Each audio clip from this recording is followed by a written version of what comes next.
به اجمعین اما بعد باب بر الوالدین وصلۃ الارحام واتقوا اللہ الذی تساءلون به والارحام وقال تعالی والذین یصلون ما امر اللہ به ان یوصل وعن انس رضی اللہ عنہ ان رسول اللہ صلی اللہ علیہ وسلم قال من احب ان یبسط له فی رزقه وینسأ له فی اثره فلیصل رحمہ متفق علیہ۔ گزشتہ جو عنوان حدیث کا شروع ہوا تھا اس عنوان کے دو حصے آپ حضرات کے سامنے ذکر کیے گئے تھے۔ ایک عنوان کا حصہ تھا والدین کے ساتھ اچھا سلوک کرنا، حسن سلوک کا معاملہ کرنا ایک عنوان کا حصہ، اور دوسرا عنوان کا حصہ تھا رشتہ داروں کے ساتھ حسن سلوک کا معاملہ کرنا۔ والدین کے ساتھ پہلا برتاؤ اچھا ہونا، والدین کے بعد جن کا مقام مرتبہ ہے وہ رشتہ دار ہے جس کو صلہ رحمی کہتے ہیں۔ اس سلسلے میں قرآن کریم میں بھی بہت سی آیتیں ہیں جس میں اللہ تبارک و تعالیٰ نے اس کا حکم دیا کہ تم رشتہ داروں کے ساتھ اچھا سلوک کرنے والے بنو۔ جیسے یہاں پر دو آیتیں ذکر کی گئی، والذین یصلون ما امر اللہ بہ ان یوصل، یہ سورہ رعد کی آیت نمبر 21 ہے کہ جس میں اللہ تبارک و تعالیٰ نے فرمایا کہ اللہ نے جن کو جوڑنے کا حکم دیا ہے تم ان کو جوڑنے والے بنو،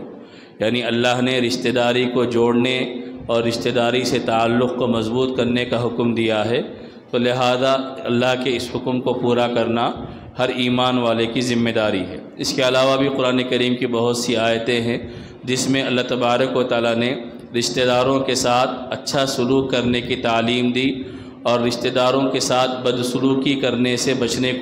بچنے کا حکم دیا۔ آئندہ جو عنوان ہے اس عنوان میں یہ ذکر کیا گیا ہے کہ والدین کی نافرمانی کی سزا کیا ہوتی ہے، رشتہ داروں کے ساتھ بدسلوکی کرنے کا انجام کیا ہوتا ہے۔ آئندہ عنوان میں باضابطہ قرآن کی آیتیں اور حدیثیں نقل کی گئی ہے۔ تو اس وقت جو باتیں جو حدیثیں آپ کے سامنے نقل کرنی ہیں وہ رشتہ داروں کے ساتھ حسن سلوک کے متعلق حدیثیں نقل کرنی ہے۔ عربی میں رشتہ داروں کے ساتھ حسن سلوک کو صلہ رحمی کہتے ہیں، اور جب اللہ تبارک و تعالیٰ نے اپنی مخلوقات کو پیدا کیا تو صلہ رحمی رشتہ داری نے اللہ تبارک و تعالیٰ کے سامنے یہ عرض کیا کہ اے اللہ رشتوں کو توڑنے سے میں پناہ چاہتی ہوں۔ اب اللہ تبارک و تعالیٰ کی بارگاہ میں صلہ رحمی نے کس طرح کھڑے ہو کر سوال کیا؟ وہ اللہ تبارک و تعالیٰ ہر چیز پر قادر ہے کہ اللہ تبارک و تعالیٰ کسی کو جسم عطا کرے اور وہ جسم کی شکل میں پھر اللہ سے سوال کرے، یہ اللہ تبارک و تعالیٰ کی قدرت ہے۔ تو بہرحال رشتہ داری نے اللہ سے یہ کہا کہ اے اللہ رشتوں کو توڑنے سے میں پناہ چاہتی ہوں، تو میرے لیے کوئی ایسا ذریعہ بتا دیجئے کہ جس سے رشتے ٹوٹے نہ۔ تو اللہ تبارک و تعالیٰ نے فرمایا کہ میں تجھے اس بات کی ضمانت دیتا ہوں کہ جو تجھے جوڑے گا میں اس سے جڑوں گا، اور جو تجھے توڑے گا میں اس سے ٹوٹ جاؤں گا۔ یعنی رشتہ داری کے ساتھ رشتہ داری سے جڑنے کے نتیجے میں اللہ تبارک و تعالیٰ ملتے ہیں، اور رشتہ داری کو توڑنے کے نتیجے میں اللہ تبارک و تعالیٰ سے انسان دور ہو جاتا ہے۔ اللہ کی رحمت انسان کو ملتی ہے، اللہ کا فضل انسان کو ملتا ہے، اور انسان کے ساتھ اچھا سلوک اور اچھا معاملہ ہوتا ہے۔ اس کے بعد نبی کریم صلی اللہ علیہ وسلم نے جو مختلف موقعوں پر ارشادات بیان فرمائے ان میں سے ایک ارشاد یہ ہے کہ عام طور پر رشتہ داری کے بارے میں ہمارا ایک مزاج یہ ہوتا ہے کہ جو ہمارے ساتھ اچھا سلوک کرے گا ہم اس کے ساتھ اچھا سلوک کریں گے، جو ہمارے ساتھ برا سلوک کرے گا ہم اس کے ساتھ برا سلوک کریں گے، لیکن اسلام اس کی تعلیم نہیں دیتا۔ اللہ کے نبی سرور دو عالم صلی اللہ علیہ وسلم کی ہدایات ایسی نہیں ہے۔ چنانچہ حضرت انس رضی اللہ تعالیٰ عنہ سے مروی ایک روایت ہے کہ جس میں نبی کریم صلی اللہ علیہ وسلم کے پاس ایک صحابی آئے اور آ کے انہوں نے اللہ کے نبی صلی اللہ علیہ وسلم سے عرض کیا کہ اے اللہ کے نبی میں اپنے رشتہ داروں کے ساتھ اچھا سلوک کرتا ہوں لیکن وہ میرے ساتھ بدسلوکی کرتے ہیں، میں جوڑنے کی کوشش کرتا ہوں لیکن وہ مجھ سے ٹوٹتے ہیں، اور میں تحمل اور برداشت اپنے آپ میں لاتا ہوں لیکن وہ اس کی رعایت نہیں کرتے۔ نبی کریم صلی اللہ علیہ وسلم نے فرمایا اگر واقعی یہی بات ہے جو تم کہہ رہے ہو تو اس کا مطلب یہ ہے کہ تم ان کے منہ میں گرم راکھ ڈال رہے ہو۔ تم ان کے منہ میں گرم راکھ ڈال رہے ہو، اور اللہ تمہاری مدد کے لیے ایک فرشتے کو متعین کر دیا ہے۔ یعنی جو تمہارے ساتھ بدسلوکی کرے تم ان کے ساتھ اچھا سلوک کرو، جو تمہارے سے رشتہ توڑے تم ان سے رشتہ جوڑنے والے بنو، ان کی سختی ان کی ظالمانہ رویے کے باوجود تم تحمل کے ساتھ برداشت کرنے والے بنو، تو یہ ان کے لیے، سامنے والے کے لیے ہلاکت کا ذریعہ بنے گا۔ اور اللہ تبارک و تعالیٰ اس کی جگہ تمہاری مدد فرمائے گا فرشتے کے ذریعے، کہ تم نے اللہ کی رضا کے لیے، اللہ کی خوشنودی کے لیے، اللہ کے حکم کو مانتے ہوئے ٹوٹنے والوں کو بھی جوڑنے کی کوشش کی، اور جو تم سے تعلق نہیں رکھنا چاہتے تھے تم ان سے تعلق تم نے پیدا کیا۔ تو یہ اصل ایمانداری ہے اور یہ اصل اسلام ہے کہ ہم ان لوگوں کو بھی جوڑنے والے بنیں کہ جو ہم سے دور ہونا چاہتے ہیں، اور حسن سلوک ان لوگوں کے ساتھ بھی کرنے والے بنے جو ہمارے ساتھ بدسلوکی کرتے ہیں اور ہمارے ساتھ احسان فراموشی کا معاملہ کرتے ہیں۔ یہ اہم ترین انسان کی ذمہ داری ہے۔ جیسے اس سلسلے میں آگے اور ایک حدیث آئے گی، درمیان میں ایک اور حدیث ہے۔ اللہ کے نبی صلی اللہ علیہ وسلم نے فرمایا کہ من احب ان یبسط له فی رزقہ وینسأ له فی اثرہ فلیصل رحمہ۔ اللہ کے نبی نے فرمایا جو انسان یہ چاہتا ہے کہ اس کی عمر میں اضافہ ہو اور اس کے رزق میں برکت ملے، تو پھر اس کو چاہیے کہ وہ رشتہ داروں کے ساتھ اچھا سلوک کرنے والا بنے۔ رزق میں اضافہ، رزق میں وسعت، کشادگی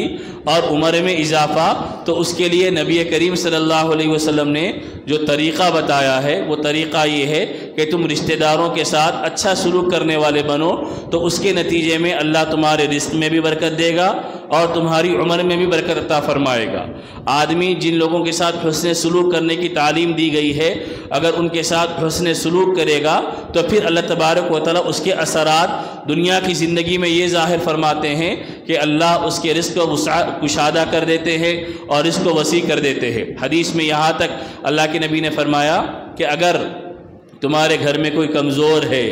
کوئی بوڑھے لاچار ہے جو کمانے کے قابل نہیں ہے، معذور ہے، اور تم ان کو کما کے کھلاتے ہو، ان کی ضروریات کو پورا کرتے ہو، تو یہ مت سمجھو کہ یہ میرے اوپر بوجھ بن گئے ہیں، بلکہ یہ سمجھو کہ اللہ ان کی وجہ سے تم کو رزق دے رہا ہے۔ ان کو کھلانا ہے، وہ ضعیف ہے، کمزور ہے، نادار ہے، لاچار ہے، کمانے کے قابل نہیں ہے، تو اللہ ان کے رزق کا انتظام تمہارے ذریعے کروا رہا ہے۔ گویا ان کا وجود تمہارے لیے اللہ کی طرف سے رزق کے ملنے کا ذریعہ بنے گا۔ اس لیے گھر میں اگر بوڑھے ہیں یا کمزور ہے یا معذور قسم کے لوگ ہیں تو آدمی ان کو ہلکا نہ سمجھے، معمولی نہ سمجھے، بلکہ اللہ تبارک و تعالیٰ ان کے واسطے ہم کو ذریعہ بنائے گا، اور اللہ تبارک و تعالیٰ ہم کو وسائل عطا فرمائیں گا، ذریعہ عطا فرمائیں گا، رزق عطا فرمائیں گا، تاکہ ہماری بھی ضرورت پوری ہو جائے اور ان کی بھی ضرورت پوری ہو جائے اور ان کی ضرورت کو ہم پوری کرنے والے بنے۔ اللہ کے نبی صلی اللہ علیہ وسلم نے اسی وجہ سے اس اہتمام کے ساتھ اس عمل کو بتایا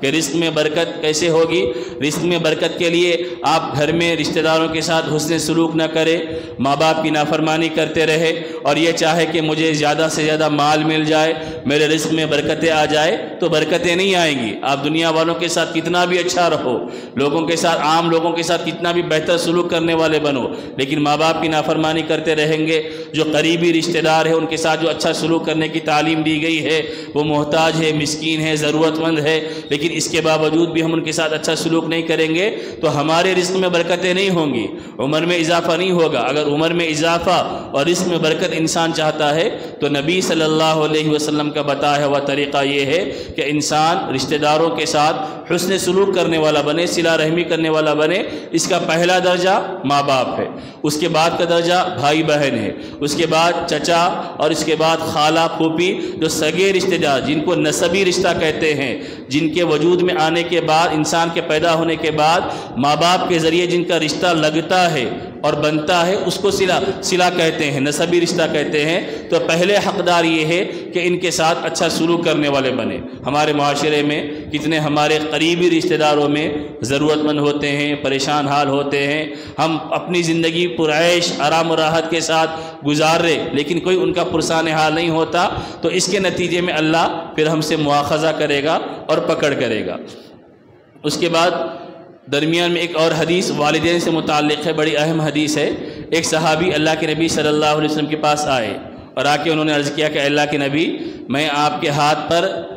جہاد کی اور ہجرت کی بیعت کرتا ہوں، ابتدا میں صحابہ جب اسلام قبول کرتے تھے تو اسلام قبول کرنے کے ساتھ وہ نبی کے ہاتھ پر بیعت کرتے تھے کہ اسلام کے لیے جہاد کا موقع آ جائے میں جہاد کرنے کے لیے تیار رہوں گا، اسلام کے لیے وطن چھوڑنے کا معاملہ آ جائے تو میں وطن چھوڑنے کے لیے تیار رہوں گا۔ تو وہ صحابی نے کہا کہ اللہ کے نبی میں آپ کے ہاتھ پر جہاد کی اور ہجرت کی بیعت کرتا ہوں۔ تو اللہ کے نبی صلی اللہ علیہ وسلم نے فرمایا کیا تمہارے والدین یا دونوں میں سے کوئی ایک زندہ ہے؟ تو انہوں نے فرمایا کہ ہاں دونوں بھی زندہ ہے۔ تو اللہ کے نبی نے فرمایا تم جاؤ اور ان کی خدمت کرو، اللہ تم کو وہ سارا اجر عطا فرمائیں گا جو جہاد میں جانے والے کو اللہ عطا فرماتا ہے، جو ہجرت کرنے والے کو اللہ عطا فرماتا ہے وہ ثواب تم کو بھی عطا فرمائیں گا اگر تم اپنے ماں باپ کی خدمت کرو۔ تو یہ دین کا نظریہ ہے۔ اسلام یہ کہتا ہے کہ اگر ہمارے گھر میں ہمارے ماں باپ ہماری خدمت کے محتاج ہے تو آپ ان کی خدمت کرو، یہ دین ہے۔ ان کی خدمت کو چھوڑ کر دین کے دوسرے کاموں میں لگنا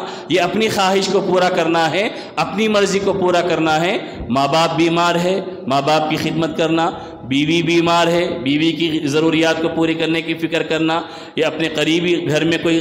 صاحب خانہ کوئی بیمار ہے ان کی ضرورت کو پوری کرنا، یہ گھر والے کی ذمہ داری ہے۔ اگر آدمی اس کو صحیح نہیں سمجھے گا اور دین کو اپنی ذہن کے مطابق، اپنی فکر کے مطابق، اپنی خواہش کے مطابق سمجھے گا تو پھر نتیجہ یہ ہوگا کہ گھر میں ماں باپ ضرورت مند ہے، آپ ان کو چھوڑ کر دین کے دوسرے تقاضے پورے کریں گے تو وہ اللہ کے یہاں اتنا پسندیدہ نہیں ہوں گے جتنا گھر میں رہ کر ماں باپ کی خدمت کرنا ہے۔ اللہ کے نبی صلی اللہ علیہ وسلم نے اس کی تعلیم دی اور تلقین فرمائی۔ اس کے بعد نبی کریم صلی اللہ علیہ وسلم نے رشتہ داروں کے بارے میں، ایک تو عمومی رشتہ دار ہے جو ہمارے مسلمان ہیں تو ان کے ساتھ تو اچھا سلوک کرنا ہی کرنا ہے، لیکن اگر رشتہ داروں میں کوئی غیر مسلم ہے، اگر کوئی غیر مسلم ہے جیسا کسی نے اسلام قبول کر لیا، اب اس کا خاندان مسلمان ہو گیا لیکن اس کے دوسرے رشتہ دار مسلمان نہیں ہوئے، تو اللہ کے نبی نے فرمایا اگر تمہارے رشتہ دار غیر مسلم ہیں تب بھی تم ان کے ساتھ اچھا سلوک کرنے والے بنو۔ اس کا واقعہ یہ ہے کہ ایک مرتبہ حضرت اسماء بنت ابو بکر رضی اللہ تعالیٰ عنہ، یہ حضرت ابو بکر رضی اللہ تعالیٰ کی بیٹی ہے، حضرت عائشہ صدیقہ رضی اللہ عنہ کی بہن ہے، یہ دوسری حضرت ابو بکر رضی اللہ عنہ کی دوسری بیوی کی بیٹی تھی، حضرت عائشہ صدیقہ رضی اللہ عنہ دوسری بیوی کی بیٹی ہے۔ تو حضرت اسماء رضی اللہ عنہ کی جو ماں تھی وہ اسلام نہیں قبول کی تھی تو حضرت ابو بکر رضی اللہ تعالیٰ نے ان کو ابتدائی وقت ہی میں طلاق دے دی تھی۔ اب وہ بہرحال کسی اور سے نکاح کر لی اور زندگی گزارنے لگی، لیکن جب صلح حدیبیہ کا معاملہ آیا تو مسلمان مکہ سے مدینہ، مدینہ سے مکہ لوگوں کا آنا جانا شروع ہو گیا، تو اس زمانے میں حضرت اسماء بنت ابو بکر حضرت رضی اللہ عنہ کی ماں مدینہ منورہ آئی، تو حضرت اسماء رضی اللہ عنہ نے نبی کریم صلی اللہ علیہ وسلم سے پوچھا جا کر کہ میری ماں جو مشرکہ ہے، ایمان نہیں لائی، وہ میرے پاس آئی ہے تو میں ان کے ساتھ کیا سلوک کروں، کیا برتاؤ کروں؟ تو نبی کریم صلی اللہ علیہ وسلم نے فرمایا کہ سلی امی کی، کہ تم اپنی ماں کے ساتھ اچھا برتاؤ کرو، حسن سلوک کرو، یہ مت دیکھو کہ وہ مشرکہ ہے، یہ مت دیکھو کہ وہ ابھی ایمان نہیں لائی ہے، بلکہ وہ تمہاری ماں ہے۔ دنیاوی اعتبار سے جو برتاؤ کرنا ہے، جو صلہ رحمی کرنا ہے، جو حسن سلوک کرنا ہے، وہ تمہاری ذمہ داری ہے کہ تم ان کے ساتھ اچھا برتاؤ کرو۔ یہاں پر ایک بات ہم کو یہ بھی سمجھنا چاہیے کہ صحابہ کا اور صحابیات کا عمل یہ تھا کہ جب کوئی نئی صورتحال پیش آتی تو وہ اپنے ذہن سے عمل نہیں کر لیتے، بلکہ نبی کریم صلی اللہ علیہ وسلم موجود ہوتے تو فوری جا کر نبی سے معاملہ سامنے رکھتے کہ ہمیں کیا عمل کرنا چاہیے۔ تو اس سے ہم کو یہ بھی سبق ملتا ہے کہ ایمان والے کی ذمہ داری یہ ہے کہ جب کبھی کوئی نئی صورتحال پیش آ جائے تو وہ از خود نتیجہ نہ نکالے، از خود فیصلہ نہ کرے، بلکہ جو ماہر ہوتے ہیں علم کے اندر ان سے مشورہ کرے، معلوم کرے کہ مجھے اس وقت اس حالت میں کیا عمل کرنا چاہیے اور میرے لیے شریعت کیا رہنمائی کرتی ہے، کیا رہبری کرتی ہے۔ تو اللہ کے نبی صلی اللہ علیہ وسلم نے ان سے فرمایا کہ تم اپنی ماں کے ساتھ صلہ رحمی کرو اگرچہ کہ وہ مشرکہ ہے۔ اس کے بعد پھر اور ایک حدیث نبی کریم صلی اللہ علیہ وسلم سے اس سلسلے میں منقول یہ ہے کہ ایک صحابی آئے، ان رجلا وعن ابی ایوب خالد بن زید الانصاری رضی اللہ عنہ ان رجلا قال یا رسول اللہ اخبرنی بعمل يدخلنی الجنہ ويباعدنی من النار، فقال النبی صلی اللہ علیہ وسلم تعبد اللہ ولا تشرک به شیئا وتقیم الصلاة وتؤتی الزکاة وتصل الرحم۔ ایک صحابی آئے اور آ کر انہوں نے اللہ کے نبی صلی اللہ علیہ وسلم سے پوچھا کہ اے اللہ کے نبی مجھے ایسا عمل بتائیے جو عمل مجھے جنت میں داخل کر دے اور جہنم سے دور کر دے۔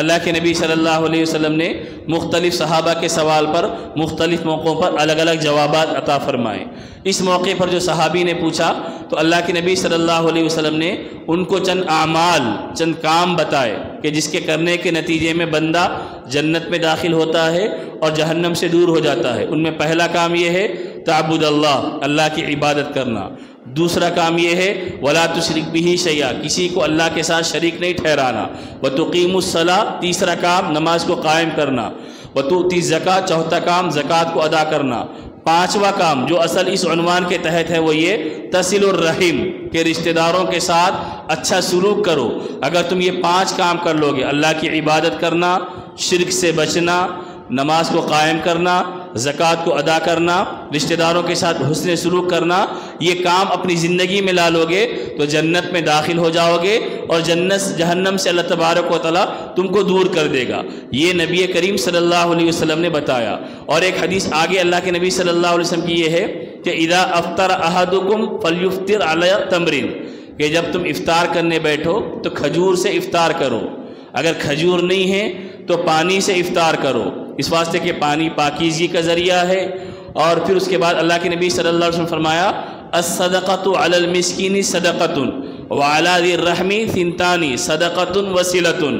کہ ہم کسی غریب کو کچھ صدقہ کرتے ہیں تو اس میں ایک ثواب ملتا ہے صدقہ کرنے کا، لیکن وہی صدقہ اگر ہم رشتہ دار کو دیتے ہیں، غریب رشتہ دار ہے اس کے ساتھ ہم اچھا سلوک کرتے ہیں، مالی مدد کرتے ہیں تو 2 ثواب ملتے ہیں۔ ایک یہ صدقہ کرنے کا ثواب ملتا ہے اور دوسرا یہ صلہ رحمی کرنے کا ثواب بھی ملتا ہے، یعنی رشتہ دار کے حال احوال سے واقف ہو کر اس کی مالی مدد کرنے کا بھی اللہ ثواب دے گا اور دوسرا صدقہ کرنے کا بھی ثواب دے گا۔ عام غریب کو آپ دیں گے ایک نیکی ملے گی، رشتہ دار غریب کو دیں گے تو 2 نیکیاں ملیں گی، صدقہ کرنے کی بھی نیکی ملے گی، رشتہ داری کے حق کو ادا کرنے کی بھی نیکی ملے گی۔ یہ عنوان عام طور پہ ہم سنتے رہتے ہیں زکوٰۃ وغیرہ کے موضوعات پر کہ ہم لوگ جو اپنا صدقہ وغیرہ دیتے ہیں تو جہاں ہم اجنبیوں کو دیتے ہیں وہیں یہ بھی ذمہ داری ہے کہ ہمارے رشتوں میں اگر کوئی ضرورت مند ہے تو ان لوگوں کو بھی ہم لوگ دینے والے بنے۔ تو یہ حدیثیں ہیں کہ جس میں نبی کریم صلی اللہ علیہ وسلم نے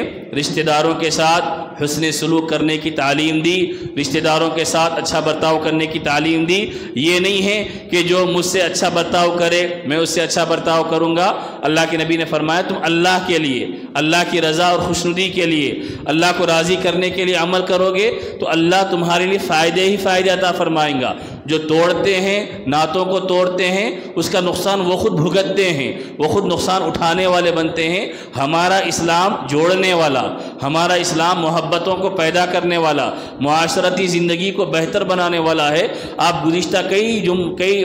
درسوں سے یہی عنوان سنتے آ رہے ہیں کہ پڑوسیوں کے ساتھ اچھا سلوک کرنا، پڑوسیوں میں کتنے قسم کے پڑوسی ہوتے ہیں، اور اسی طرح ماں باپ کے ساتھ اچھا سلوک کرنا، پھر یہاں پر رشتہ داروں کے ساتھ اچھا سلوک کرنا۔ تو اسلام اس زندگی کو زیادہ اہمیت دیتا ہے جو ہماری سماجی زندگی ہوتی ہے، معاشرتی زندگی ہوتی ہے، کہ جس سے انسان کا لوگوں کے ساتھ واسطہ پڑتا ہے، تعلق پڑتا ہے۔ ذاتی اعتبار سے آپ بہت نیک بن سکتے ہیں، لیکن وہ کمال نہیں ہے کہ آپ تنہائی میں جا کر عبادت کرنے والے بن جائے، کسی سے لین دین نہ رکھے، کسی سے ربط و تعلق نہ رکھے، کسی کے ساتھ برتاؤ نہ کرے اور یہ سمجھے کہ میں بہت بڑا نیک و پارسا ہوں۔ یہ نہیں، کمال آدمی کا یہ ہے کہ آپ سب کے ساتھ رہتے ہوئے جس کا حق ادا کرنے کی اللہ نے ذمہ داری ڈالی ہے ان کا حق ادا کرتے ہوئے اللہ کی عبادت کرنے والے بنے، تو یہ بندے کے ایمان کا کمال ہے۔ نماز بھی ہم پڑھ رہے، رمضان کے روزے بھی ہم رکھ رہے، زکوٰۃ بھی ہم دے رہے، لیکن معاشرتی زندگی دیکھو